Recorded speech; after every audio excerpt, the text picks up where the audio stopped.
అందరికీ నమస్కారం అండి. ఇప్పుడు మనం తెనాలిలో ఉన్నాము. ఇవాళ గుర్రం జాషువా గారి వర్ధంతి సందర్భంగా ఐశ్వర్య కూచిపూడి కళాకారిణి అనే టీచర్ కూడా తను చదువుకుంటూ పిల్లలకు నేర్పుతుంది. తన యొక్క కళ ప్రతిభని మనం ఒక్కసారి అడిగి తెలుసుకుందాం. మా ఏం పేరు మమ్మీ? ఎందుకు మీకు కూచిపూడి నేర్చుకోవాలనిపించింది? చిన్నప్పటి నుంచి డాన్స్ అంటే ఇంట్రెస్ట్.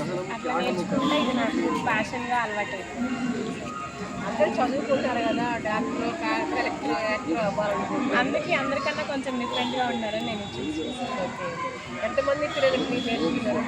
నాకు 30 మెంబర్స్ స్టూడెంట్స్ ఉన్నారు. తెనాల్లో ఒక ఇన్స్టిట్యూట్ ఉంది.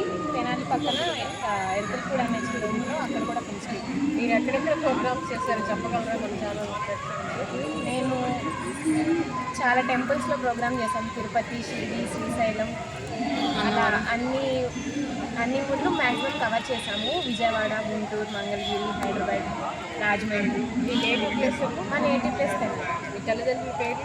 మా నాన్నగారి పేరు ఆరిశెట్టి మల్లికార్జునరావు, మా అమ్మగారి పేరు అంజలిదేవి. మరి మీ అమ్మగారు నాన్నగారు బయటకు వెళ్ళి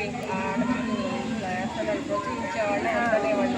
చిన్నప్పటి నుంచి అంటే నాకు ఇంట్రెస్ట్ అని నేను వాళ్ళకి చెప్పినప్పటి నుంచి నాకు బ్యాక్ బోన్ మా పేరెంట్స్. నాకు ప్రతి దానిలో వాళ్ళే సపోర్ట్ చేస్తారు.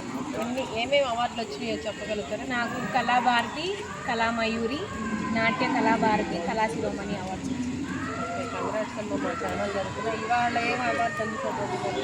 ఇవాళ యువ నాట్యశ్రీ పురస్కారం గుర్రం జాషువా గారి తరఫున నేను అందుకోబోతున్నాను. ఓకే, కంగ్రాచులేషన్స్ అమ్మ. మీలాంటి యువతరం నవతరం కళాకారునిగా కూచిపూడి కూడా రాణించాలని, మన భారతదేశమే కళలకు నిలయమని మన ఎల్ఎం ఛానల్ తరఫున ప్రేక్షకులందరికీ కూడా తెలియజేస్తున్నాను. కంగ్రాట్స్ చెప్తున్నాను. Thank you.